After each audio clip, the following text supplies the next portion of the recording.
Hello, this is Now Tell Us. Yes, again, how's your day going? Mine is going on well, and I'm grateful. And someone is coming to Now Tell Us. As always, we have guests come to Now tell us stories, inspire us, educate us on a subject. And today we have a guest who's going to tell us about finding the magic in every day. And I'm curious to know, how do we find that magic every day? If you're as curious as me, join me as we go together to meet our guest who is known as Douglas Weissman. Are you ready? Here we go.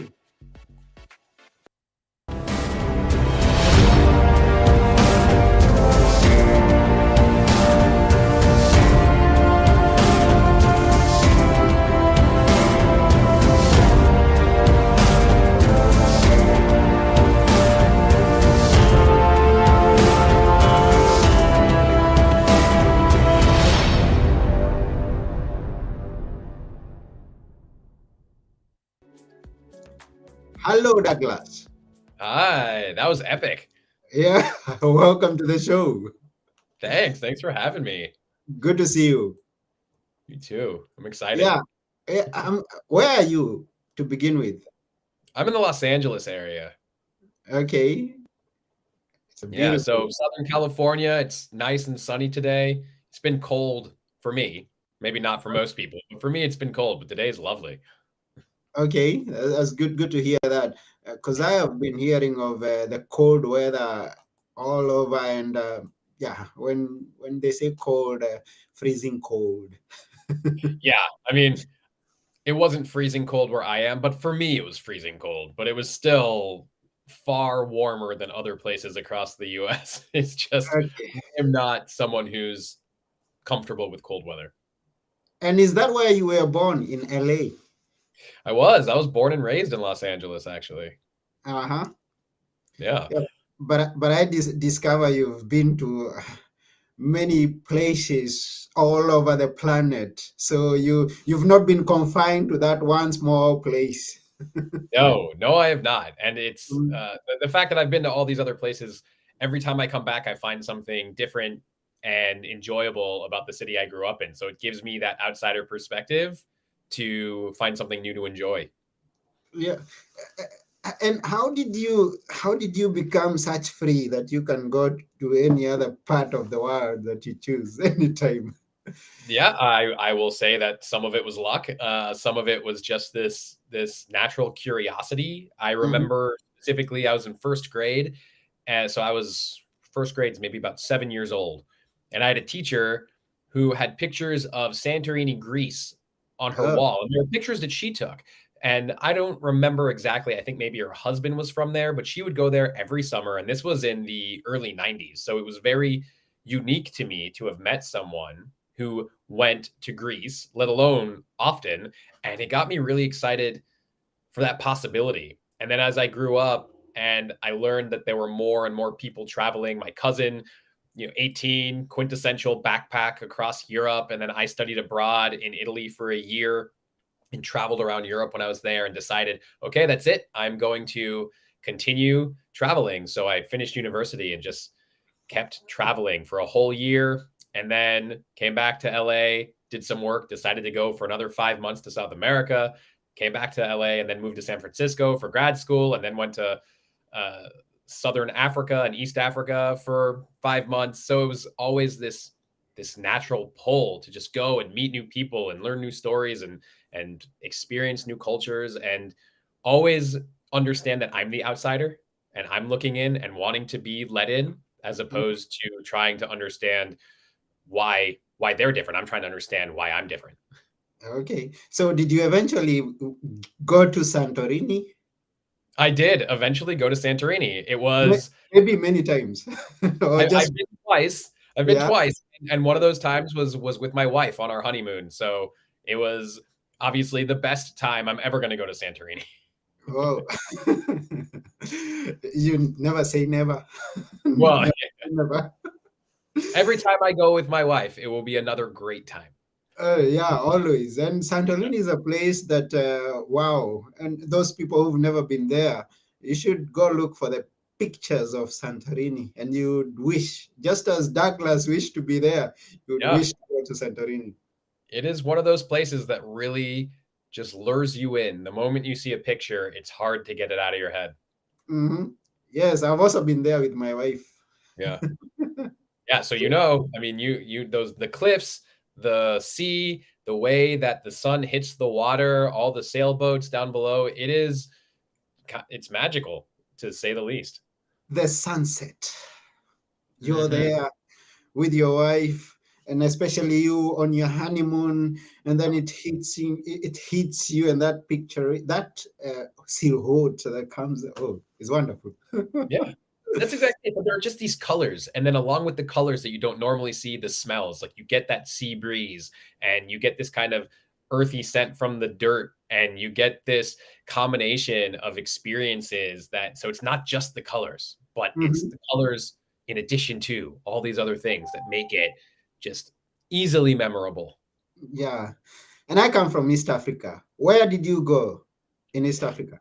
Oh yeah. So I mean, country wise, Tanzania, Kenya.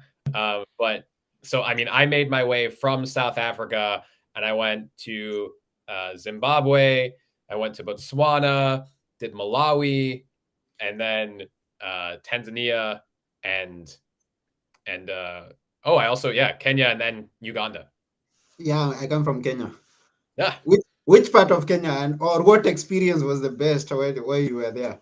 Oh, I mean, that's so what experience was the best? That's hard to say because it was so different and lovely, and everything was just kind of building upon each other. But I was also there when Nairobi put in kind of their like new traffic light system. So it's a experience that I won't forget, but it wasn't necessarily my favorite experience. Because we always like to hear about our own. I don't know about you, but oh, Oh, I come from there. He's talking yeah. about Los Angeles. I come from Kenya. Talk about Nairobi. What was that worst experience? Curious to know.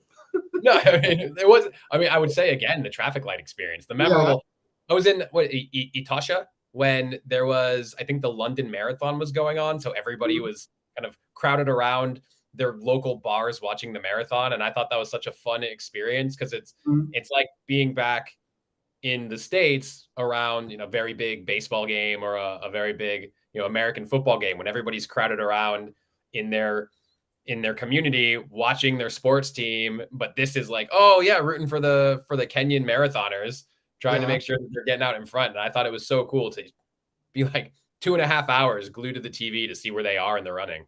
Oh, okay. Now, someone is wondering out there. So, what did Douglas eventually become through the traveling, through all those experiences? What have you been all these while? Because you've gone there, done that, and we'd like to know your daily Well, life. I became a travel writer. Wow. So I write about traveling, and I am also a novelist. So I take my experiences from when I travel, and I find the inspiration for deeper stories that connect people. And that's whether I'm writing about travel or whether I'm writing about a fictional story. It's all about the relationships with the people, and perhaps that relationship is just with myself and understanding or learning something new about me from a different perspective. Mm-hmm. And it was all these travel experiences that I was able to just form some sort of niche and find this space for myself that I Mm-hmm. would not have thought, you know, 7-year-old me would not have thought that this was something I would be able to do as a Mm-hmm. career, but here it is. Yeah, because I see so many years ahead of you. What are the plans? What are the plans? Where are you? Where do you look to going next? And what are you going to be doing? Well, if we're talking travel wise, I'm really interested in Portugal and Ethiopia. Those are Mm, like two at the top of my list that I am just eager to explore. If we're talking career wise, travel writing and writing novels are really where my passions lie. But it's if we're talking my personal life, I have a 3-year-old daughter, I have my wife, and I am always trying to spend as much time with them as possible, as much time with my family.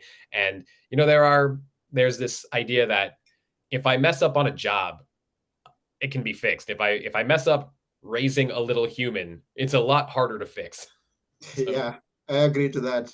And it's quite good that you pay much attention to your family and use as much time with them as you possibly can.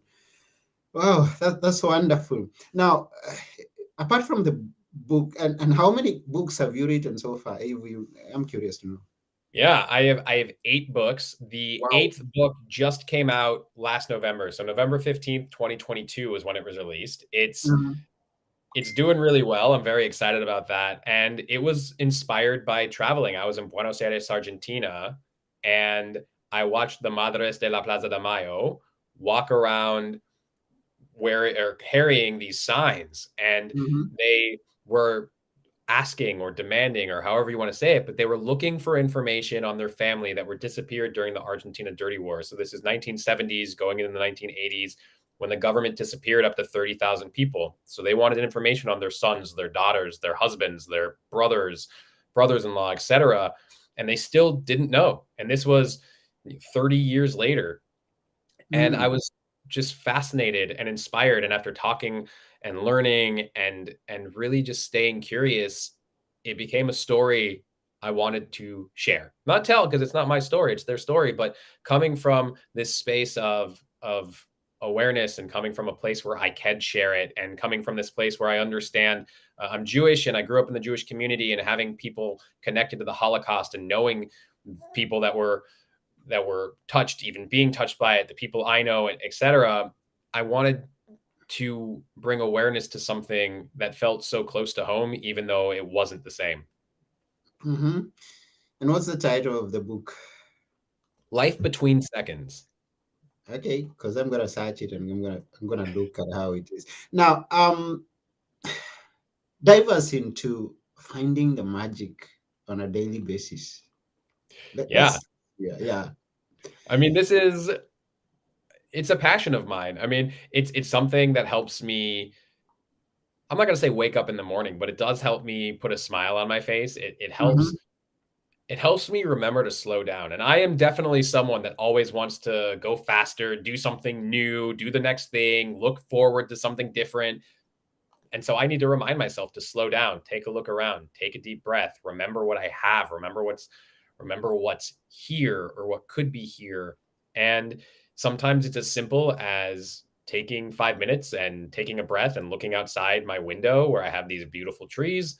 Sometimes it's remembering to be present with my daughter when we're playing and thinking about how deep her imagination runs. Even at 3 years old, she tells some funny and great stories. Mm-hmm. Or sometimes it's harder. I admit it's not always easy to find magic in the everyday, but it's also what inspires my writing to think about this conversation that maybe I had with a stranger in a Starbucks, but then I start wondering who they are and where they come from and why this Starbucks at this time and what compelled them to talk to me and where that conversation may have gone if we had more time. And that I feel is magical as well because it comes back to that idea of personal connection and relationships. Yeah, and why is it important to the viewer or the listener to just watch out for that magic on of every day? It just brings a pleasantness to life. I mean, Mm. that's really what it is. If I am of the belief, right? It's not about making a fortune in whatever currency you want. It's about what you would use that fortune for, right? Like if I make $1 million, I'm not just going to have it in my bank. What am I going to do it for? I'm going to use it for experiences. If I want to buy a fast car, am I doing it just to own the car? No, I want the experience of driving the car, or I want the Mhm. experience of taking my family on a once in a lifetime trip somewhere. Mhm. So that's the same thing about finding the magic. You're missing out on an essential experience that you could have right now just by remaining aware versus thinking, "Oh, in 20 years from now, then I'll have the experience." But why? and you don't even know if you're going to make it 20 years from now. So Mhm. why are you waiting? Do it now. Yeah. Now, at Now Tell Us, we love stories. And as a writer, you've written so many books. I believe you've got so many stories. Now, tell us a funny story that you've experienced. Yeah, a funny story. Well, there was this one time I was in Thailand and I met this group of people. I was in this club and it was this really, I love ska music. I have loved ska music since I was about 12 years old. So it had these great horns and it had a really great beat and they're singing in Thai and I have no idea what they're saying, but I really enjoyed the music. So I go into this bar and I meet these people and they really didn't speak that much English. I spoke no Thai. I still speak no Thai, but we just became friends and we were palling around through the night and they invited me and my friend to go to this other bar when the club closed down. So we're like, okay. And so there was 8 of us in this little hatchback. And so it looked like a clown car. I mean, we're all just squeezed together. I think the car maybe could hold 4 people and we're double that. And we go about 25 minutes outside of where we were staying, me and my friend were staying, and we have no idea where we are. We have no idea what's going to happen. This is the type of thing that could go incredibly wrong very quickly. But we end up at this humongous tent that's filled with these giant TVs hanging above everyone and these long benches. And we just stand at one of these benches and this bar cart, this woman with a bar cart comes by and just starts serving everybody drinks with little snacks and the TVs come on and the music starts blasting and it turns out that this is another bar and we just start, the dancing goes on until morning. But and at some point I look at my watch and I'm like, oh, it's 5:30 in the morning and I have no idea where I am. I think it's time to go somewhere. It's time to figure out a way to go home at Mhm. this point. But it's one of those experiences that just it sticks with me. I remained open, I remained curious, and it turned out to be great. I mean, I didn't have those alarm bells ringing in my head that said this is a bad idea, but I did eventually think, well, now it's time to find a way back. So Mm. Wow, interesting. Now, for someone who loves travel, and then comes a challenge like we had some few years back. Can't say it's even few years, it's 1 year, 2 years back, where yeah. everyone was confined. What was happening to you at that time? I wonder. I was similar. I was in the same boat. I was confined. I started working with a particular travel company in 2013 and I freelanced with them and I was able to make it freelance work and take side jobs, but I stuck with them as my main source of income.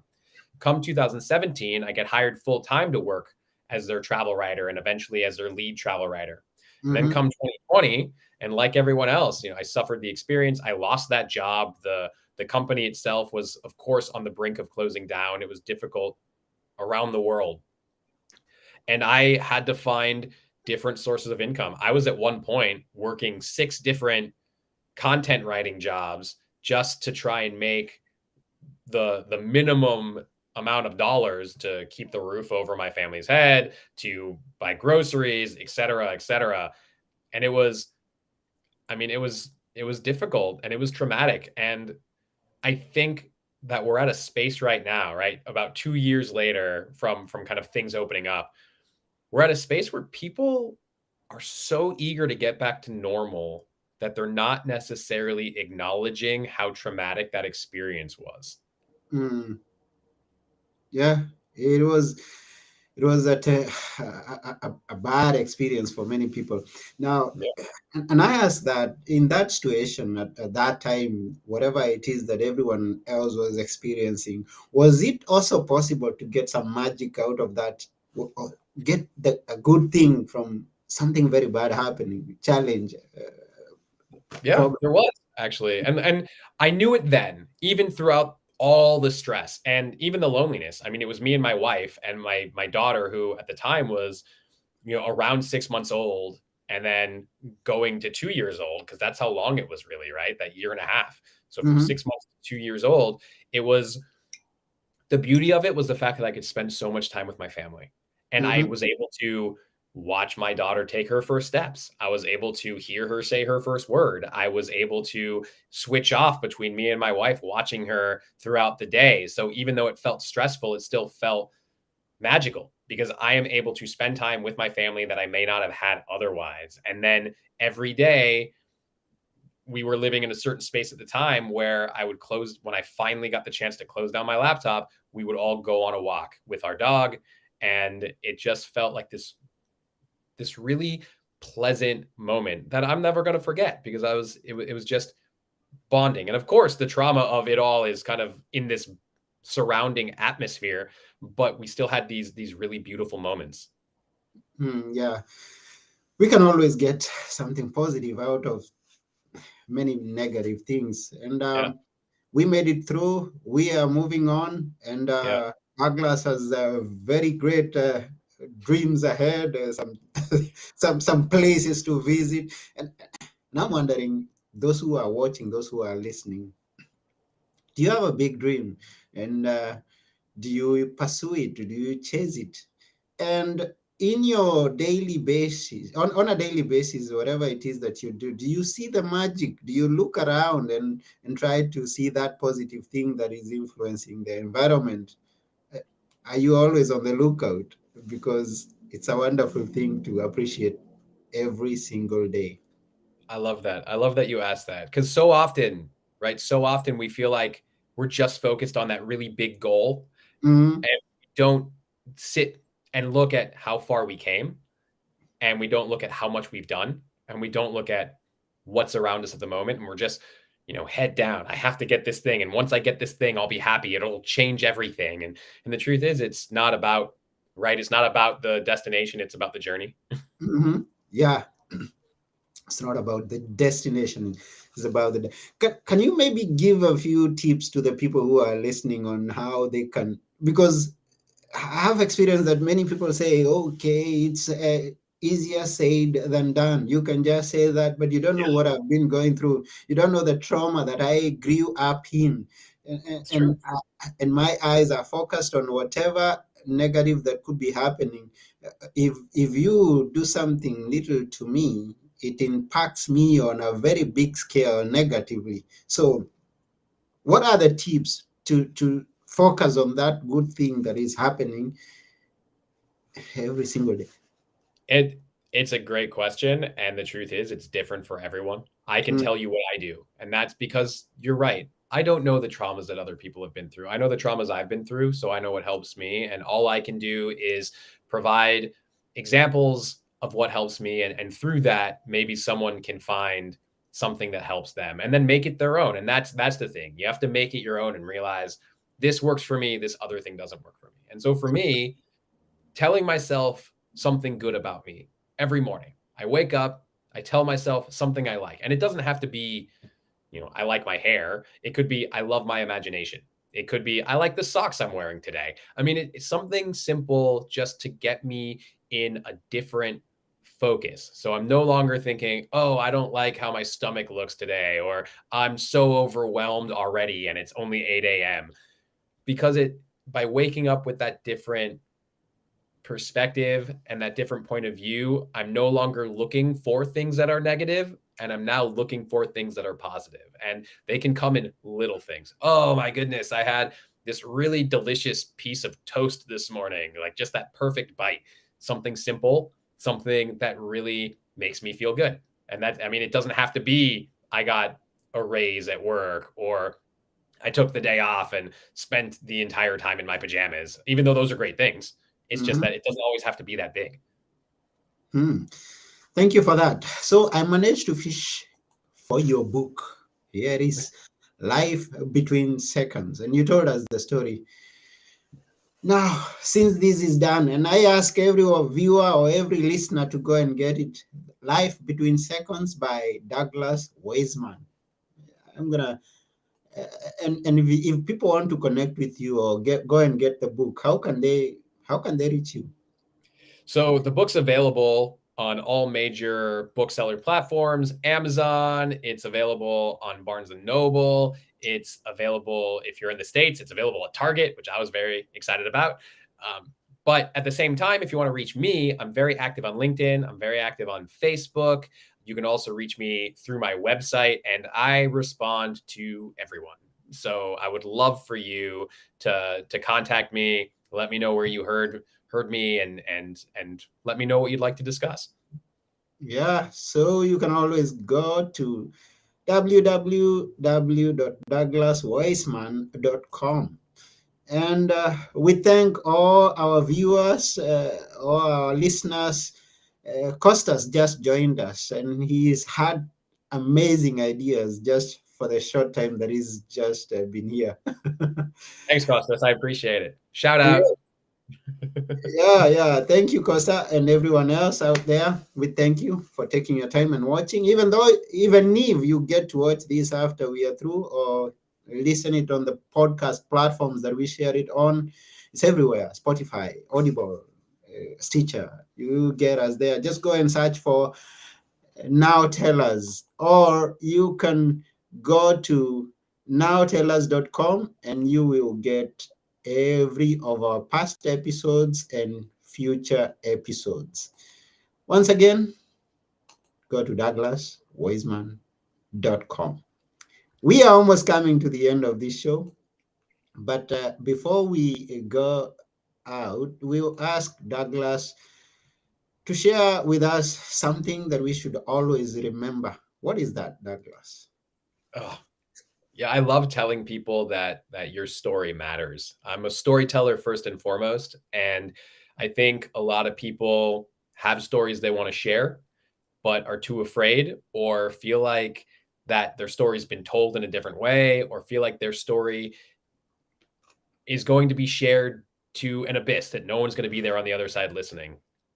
But your story matters. And when I was meeting with the Madres de la Plaza de Mayo, or when I was listening to members of my Jewish community growing up talking about their experience of the Holocaust, it just shared with me that everybody's story matters, whether it's this epic trauma that they're trying to get across, or whether it's this little short story about going to some random bar in Thailand. Like, the whole point is they have different purposes and different intentions, but your story matters. Oh, yes, your story matters. Thank you for saying that, Douglas. And then you remind me, I just have to mention this. Yes, there's a book that has come out, is known as Write and Publish Your Book. Authors tell their stories. 16 authors have told their stories. And so you also can tell your story. Go out there. They just encourage you to go and tell your story. Yeah, because Wonderful. it matters. Wow, this has been great talking to you and you telling us here, Douglas. We really appreciate. And yes, and we look forward to more adventure from your books. Me too. The next time that you pass Greece, you'll find me here. I hope Yeah. so. The Yeah. next time, honestly, and the next time I'm in Kenya, I'm looking you up and we'll go out. Yeah, sure. So have a great time. Enjoy your day, and regards to your family. Thank you. I appreciate it. Yes. So this is Now Tell Us. I've been your host, Anthony Morore, and together with our guest today, Douglas Weissman, we're saying bye for now. Bye.